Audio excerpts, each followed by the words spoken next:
Bonjour à tous, ça y est, elle est arrivée hier. La nouvelle campagne d'horreur Arkham, Les Clés écarlates, traduction en français puisqu'elle était sortie déjà depuis quelques semaines en anglais. Et donc là, elle est là. J'y croyais pas quand j'ai reçu le mail. Votre colis est arrivé, etc. J'étais comme une gosse. Je suis partie vite pendant la pause du midi chercher le colis. Là, j'avais vraiment très très hâte de la découvrir. Alors, donc, ce que je vous propose aujourd'hui, c'est de vous parler de la conception un petit peu de cette campagne. Ensuite, de vous faire une petite mise en ambiance en vous lisant le prologue pour vous permettre d'entrer un peu dans la campagne. Et ensuite, voir un peu les spécificités qui vont être ajoutées à cette campagne. Voilà, j'espère que le format vous plaira. Bonne découverte. Donc on a un livret qui est le même que les campagnes nouveau format, hein, avec les nouvelles règles, etc. Et une introduction qu'on va découvrir tout à l'heure. Moi, ce qui m'intéressait, c'est de vous parler. Donc ici, on est sur le carnet de campagne qui est très joli. Donc on voit plusieurs lieux, hein. Les Amériques, l'Asie du Sud-Est, Atlantique du Nord et l'Asie centrale avec des étiquettes de voyage, etc. Et notre fameux carnet de campagne comme d'habitude, qui a une spécificité, mais on reviendra plus tard dessus. Alors, la conception de cette campagne, moi, m'a tapé dans l'œil, on peut dire ça, hein, dès le début. C'est tout à la fin du livret. C'est M.G. Newman, donc celui qui, enfin on le retrouve sur toutes les boîtes, on retrouve son nom sur toutes les boîtes d'horreur Arkham, le jeu de cartes. Et il nous explique d'où vient cette campagne, etc. Alors, ça y est, nous y sommes arrivés. J'ai toujours voulu créer cette campagne depuis que nous avons commencé à développer Horreur Arkham JCE. J'avais adoré l'idée de jouer une aventure sur la totalité du globe pour que les joueurs puissent empêcher la fin du monde. Donc là, il parle des contrées de l'horreur. Donc ça lui a plu, sauf que évidemment, ce genre de format n'était pas possible pour Horror Arkham JCE puisque on découvrait l'ancien format, hein, c'était avec les Mythos Pack au fur et à mesure. Alors que là, dans le nouveau format, on a tous les scénarios d'un coup. Ici, on a une dizaine de scénarios. A priori, ils ne seront pas tous joués en fonction des choix que le joueur fera au fur et à mesure de sa campagne. Cette campagne redéfinit son identité pour en faire une... redéfinit l'identité du Congrès des Clés ou de la Coterie Rouge. Donc, c'est une organisation secrète qui existe depuis longtemps. Elle avait été créée pour l'appel de Cthulhu, le jeu de cartes. Et donc elle a été réutilisée. Ça fait longtemps, a priori, que M.G. Newman voulait l'utiliser et en faire une société secrète d'inspiration Illuminati. Ses membres sont toujours à la recherche de clés et plusieurs d'entre eux ressurgissent du passé pour revenir sur le devant de la scène. Donc ce sont des personnages, les membres de ce congrès des clés sont des personnages qu'on a déjà pu rencontrer, hein, comme par exemple cet homme aux gants rouges, qui normalement est parmi nos alliés et qui là se retrouve parmi nos ennemis. D'ailleurs, une des spécificités de la campagne ici, c'est que du coup, logiquement, l'homme aux gants rouges ne peut pas être lié à un investigateur en tant qu'allié puisqu'il fait partie de nos ennemis, ce qui est très logique. Et on a ensuite, par exemple, un autre personnage dont je trouve le design vraiment très joli, la Chica Roja, qui elle aussi fait partie de la société, le Congrès des Clés, ou la Coterie Rouge. Et donc ils ont tous un élément rouge, donc les gants pour le mot gant rouge, ici on a un manteau, et tous les personnages qu'on découvrira tous les antagonistes, qu'on découvrira au fur et à mesure de la campagne, auront un élément rouge.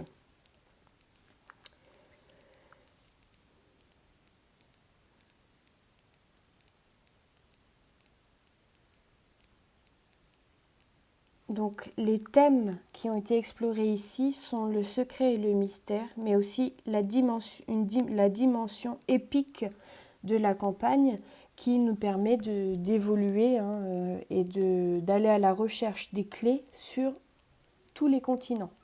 Voilà. Et tous les choix qui vont être faits mèneront les investigateurs sur tel ou tel endroit de la planète. Certains scénarios ne peuvent être débloqués que dans certaines conditions.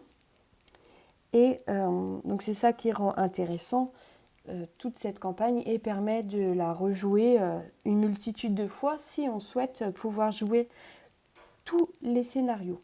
On a aussi un autre élément qui ajoute à la rejouabilité, c'est la liste d'exploits qu'on trouvait habituellement dans les boîtes renouveau. Et là, elle est intégrée directement dans le livret de campagne et ça nous permet d'avoir des petits défis supplémentaires dès le départ. Moi, j'adore ce genre de défi-là. Ça met du piment ou un focus dans notre campagne. J'adore. Voilà. Alors, l'introduction maintenant.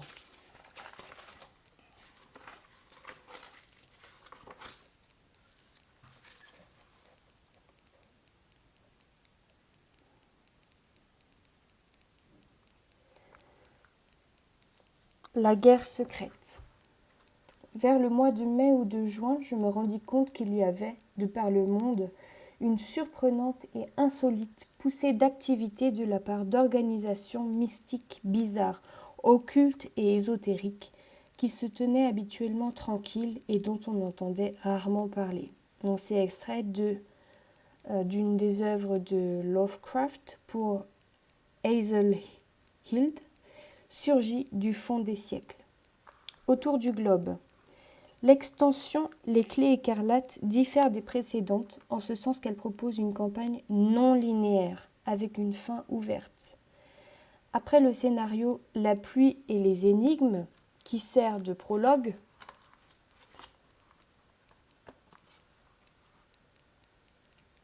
voilà ce scénario-ci, les investigateurs se verront remettre un planisphère. Tadam ! Très joli d'ailleurs, le verso de ce planisphère là, avec le sceau ici. Et hop, même les petits détails là, comme les anciens livres de bibliothèque universitaire ou autres, c'est très sympa. Et puis ensuite, on l'ouvre, c'est un dépliant. Voilà. Mais pas pour l'instant, puisque on le recevra à la fin du premier scénario. Donc à partir de là, ils pourront choisir d'embarquer pour diverses destinations. L'ordre dans lequel elles seront choisies déterminera l'ordre de jeu des scénarios et pourra éventuellement influer sur l'histoire et les mécaniques de jeu des scénarios avant d'atteindre une conclusion épique. Faites vos choix avec sagesse. Bonne chance! Déjà là, moi, j'adore cette idée de choix, de pouvoir voyager à travers le monde entier. Vous verrez, c'est très thématisé en plus, donc vraiment super intéressant. C'est super intéressante cette campagne. Alors, le prologue. Dossier 5A, prologue. La pluie et les énigmes. Donc c'est sous forme de dossier comme ça. Chaque enquête ou chaque page se retrouve avec un petit dossier comme ça, file, avec ce côté, la trombone, etc. Enfin, dossier ancien.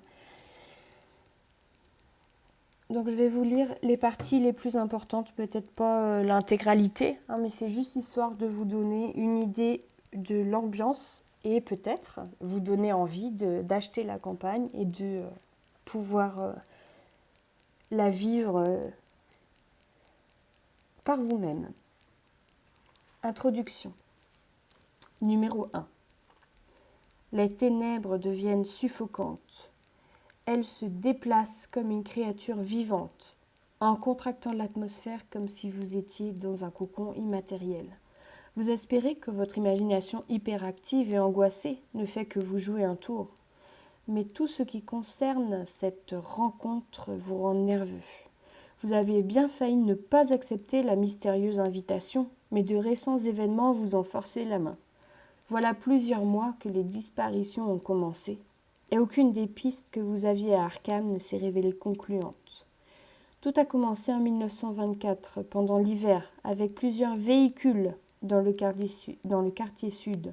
2 Studebakers, une Cadillac et une Rolls-Royce, le NEC plus ultra.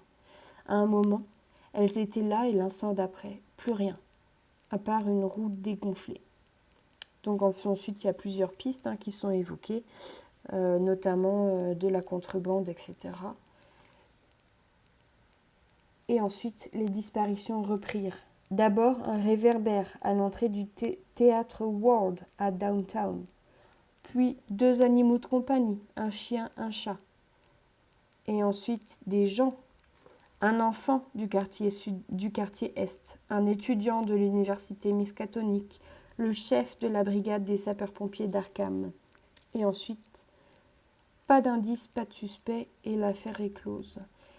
Et nous, en tant qu'investigateurs, on trouve que quelque chose de curieux se produit.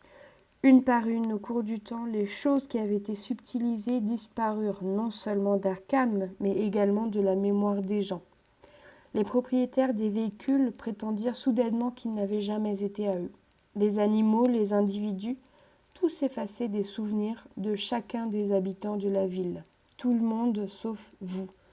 Vous et vous seul étiez en mesure de vous rappeler d'eux. Peut-être était-ce dans la nature des choses. Les humains sont inconstants et leur mémoire leur joue des tours. Mais cela ne pouvait pas être aussi simple. C'était trop étrange, trop de coïncidences. C'est à ce moment que vous avez reçu la lettre. Chers collègues, j'espère que cette lettre vous trouvera en bonne santé. Vous ne me connaissez pas, mais je vous connais. Je ne peux pas vous en dire plus pour le moment, car mes messages pourraient être interceptés. Je me contenterai de vous dire que je connais le sujet de vos recherches et que vous croyez être seul à mener des investigations. Mais en réalité, vous n'êtes pas seul. Ces événements ne se limitent pas à votre ville d'Arkham. Ce que vous avez observé se produit dans la plupart des villes du monde. Je fais partie de ceux qui, comme vous, recherchent la vérité, de ceux qui se souviennent. Il existe un autre sujet que je dois porter à votre attention. J'ai besoin de votre aide et vous avez besoin de la mienne. Vous trouverez ci-joint un ticket pour savoir plus. Un ticket pour un spectacle au théâtre Riverview. Si vous souhaitez en savoir plus, merci de m'y rejoindre et nous pourrons en discuter plus longuement. Venez seul. En toute vérité, Lee Flint. Le ticket que contenait l'enveloppe concernait une projection privée dans le nouveau centre cinématographique d'Arkham. Sans autre piste et aucune bonne raison d'éviter ce rendez-vous, vous avez décidé d'accepter la mystérieuse invitation. Donc ensuite, on a un choix, soit s'il n'y a qu'un seul investigateur, ou alors s'il y en a plusieurs. Moi, je joue à un investigateur, c'est Nathaniel Shaw, notre boxeur, qui va s'y coller. Nathaniel Shaw, pour rappel, lui,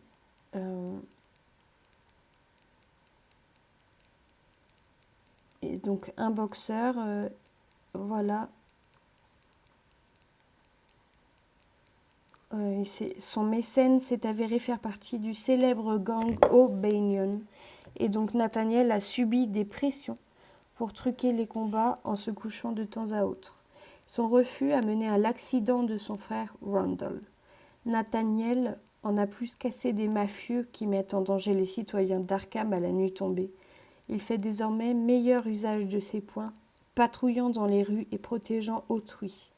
Mais il va découvrir qu'il y a des choses bien plus dangereuses que de simples malfrats qui rôdent dans les ombres d'Arkham. Voilà, donc c'est le personnage que je joue actuellement. Et c'est un cogneur, hein. Il se balade avec ses gants de boxe là, de droite et de gauche pour éliminer les injustices perpétrées par les gangs de criminels. Donc ça correspond très bien à cette organisation rouge là. Voilà, et donc il va y aller en solo. Je dois donc continuer à l'introduction numéro 2. Alors que vous commencez à croire que quelqu'un s'est moqué de vous, vous voyez une ombre approcher sur votre côté. La silhouette vous remarque tout de suite et se faufile jusqu'à un siège devant vous. Il s'agit d'un homme qui porte de grandes lunettes à écailles et une chemise à haut col sous une veste en soie. Donc ensuite, il y a encore une description. Le voici, a priori. Et on remarque quand même sa veste rouge. Enfin rouge ou marron, voilà. Vous demandez à votre interlocuteur s'il s'agit bien de Lee Flint. En retour, il vous gratifie d'un léger hochement de tête. Il ne se retourne pas. Il préfère parler à voix basse, tandis que vous regardez les images silencieuses qui apparaissent à l'écran. En effet, dit-il, inspecteur Lee Flint de la Commission internationale de police criminelle. Et je suis sûre que vous devez déjà avoir de nombreuses questions, mais nous n'avons malheureusement pas beaucoup de temps, surtout si vous travaillez seul. Cependant, soyez prudent. Vous ne devriez faire confiance à personne, étant donné les circonstances, même pas à moi.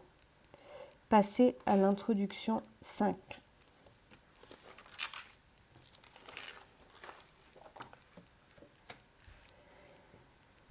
Donc on est ici. Flint sort un épais dossier contenant de la documentation et le glisse entre les coussins des 2 sièges qui se trouvent devant vous. À l'intérieur, vous trouvez une mine d'informations concernant des enquêtes similaires à celles que vous étudiez. Des photos de véhicules, de machines-outils, de personnes publiques, toutes disparues, toutes oubliées. Comme Flint l'avait promis, le dossier contient des rapports du monde entier. Londres, Shanghai, Bruges, Rio de Janeiro, le Caire.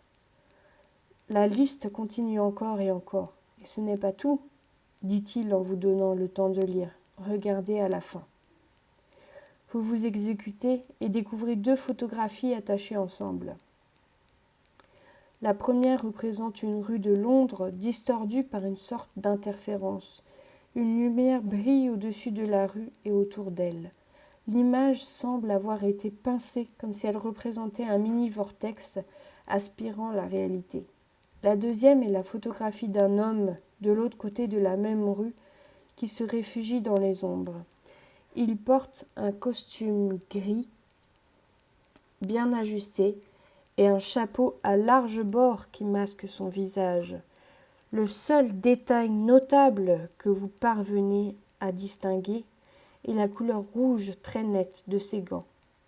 Les photographies en couleur étant assez rares, vous vous demandez si l'étrange effet de flou sur l'image est lié à une trop longue durée d'exposition de la pellicule. Elle a été prise par mon partenaire il y a de ça plusieurs jours, juste avant qu'il ne disparaisse lui aussi.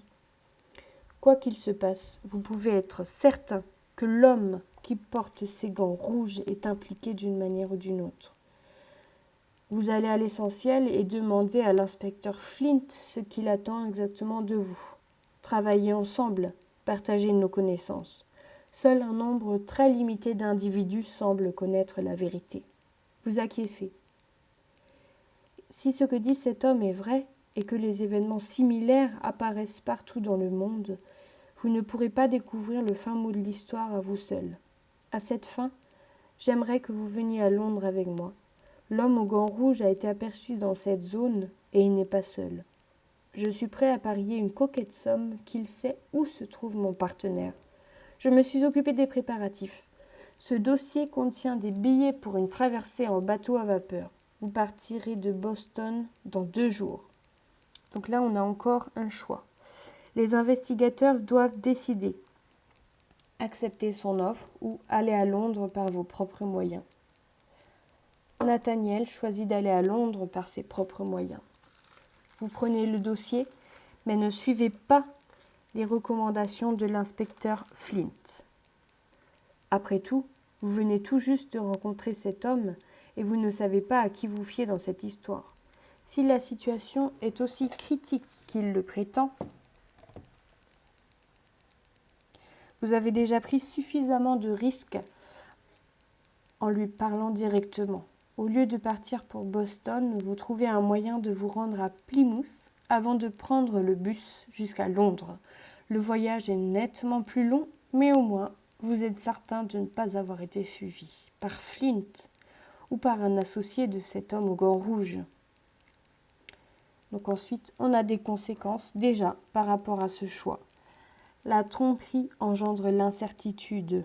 Retirer un pion, moi je l'appelle, c'est le pion, il fait un peu pierre tombale, de la réserve du chaos et ajouter un pion poulpe ou pieuvre. Ce pion pourra ensuite être retiré en accordant votre confiance. Cependant, vous deviendrez peut-être plus fort en conservant vos convictions. Et ensuite, on a 2 castans à cocher dans le carnet de campagne. Voilà. Donc, dès l'introduction, on se retrouve à faire des choix qui commencent à influer sur notre chaos bag et donc sur le déroulé de la campagne. Alors, ces choix-là constants à faire, ça me rappelle la campagne, la 4e campagne, qui est d'ailleurs ma campagne préférée, le Forgotten Age, la civilisation oubliée, où on avait énormément de choix à faire, que ce soit d'équipement, de s'allier ou pas à tel ou tel personnage.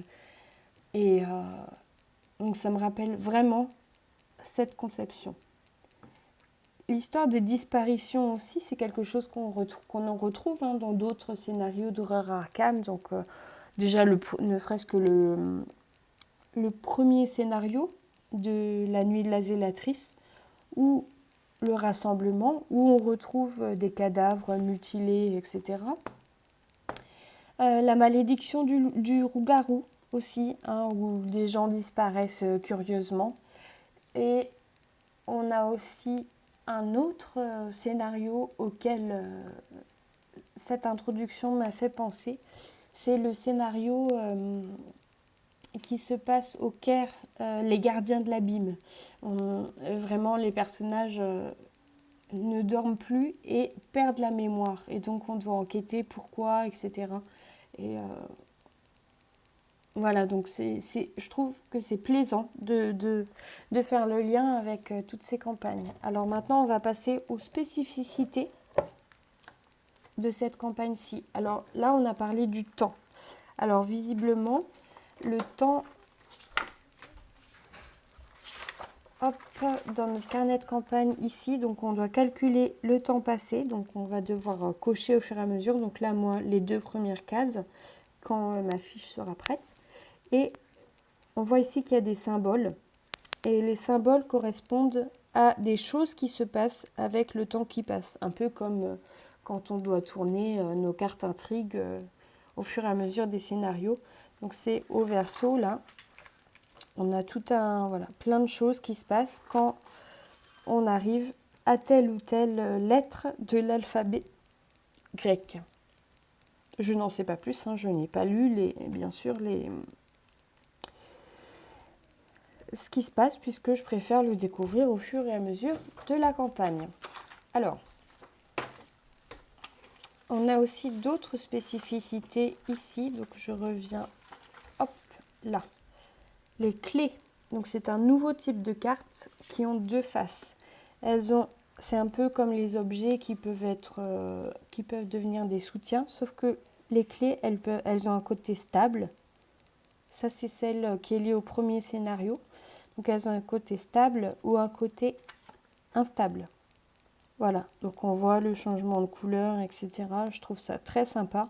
Donc j'imagine que des effets de jeu nous feront tourner la carte d'un côté ou de l'autre. On a aussi une autre spécificité, ce sont les ennemis. Donc celui-ci par exemple, que je vous ai déjà montré avant, ils ont un trait ici dissimulé, un par investigateur. Ça veut dire qu'on doit prendre les petites cartes, donc la petite carte qui va avec notre homme au gant rouge, et donc vu que je joue seule, une carte leurre. Donc je devrais les mélanger, hop, les disposer au hasard dans des lieux quand il sera tiré, et ensuite il faudra, alors soit il faut attaquer ou échapper à la carte pour pouvoir dévoiler la carte et savoir si on tire le monstre ou pas. Donc ici par exemple, hop, le voilà. Donc il faudrait le combattre à ce moment-là. Et ils seront, tant qu'ils ne sont pas dévoilés, ils seront stockés, c'est dans une zone au-dessus du deck intrigue, je crois. Voilà. Et il y a aussi une occurrence du mot-clé alerte et le mot-clé patrouille. Donc il y a certains ennemis, ça rappelle un peu le fonctionnement des ennemis avec le mot-clé chasseur. Donc là, ils se déplacent mais en suivant un itinéraire précis. Voilà, pour les spécificités de cette campagne, on a aussi, alors on peut le remarquer là, des fiches qu'on peut lire à tout moment. Donc j'imagine que ce sont des fiches qui ont été faites par l'organisation dont fait partie cet inspecteur étrange. Et on pourra, pour l'instant, je ne peux pas commencer à les lire. On pourra commencer à les lire. Je crois que c'est à la fin du scénario 1, parce que c'est après toutes les conclusions du scénario, etc. Donc ça nous donnera des informations sur les lieux, et les personnages qu'on pourra y trouver. Et donc on pourra éventuellement avancer. Enfin, ça nous permettra de savoir quel lieu choisir en fonction des objectifs qu'on veut remplir. Je voulais aussi vous présenter la thématisation dont je vous ai parlé. Donc, comme d'habitude, de toute façon, dans tous les scénarios, tout est prévu pour qu'on soit bien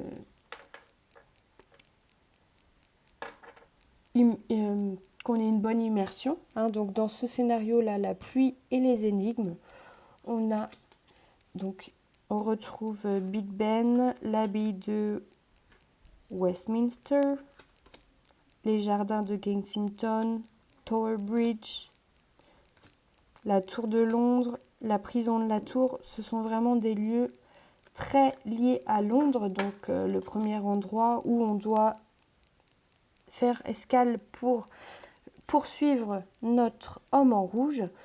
Et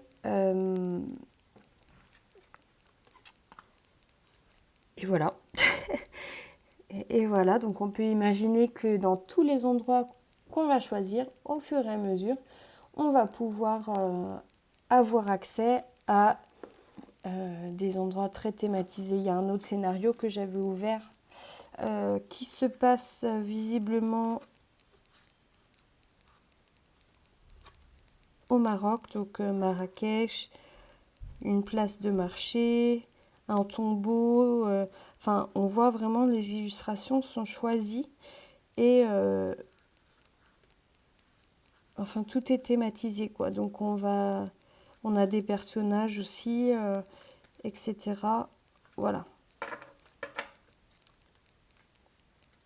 Moi j'ai préparé mon deck, donc mon deck de Nathaniel Shaw.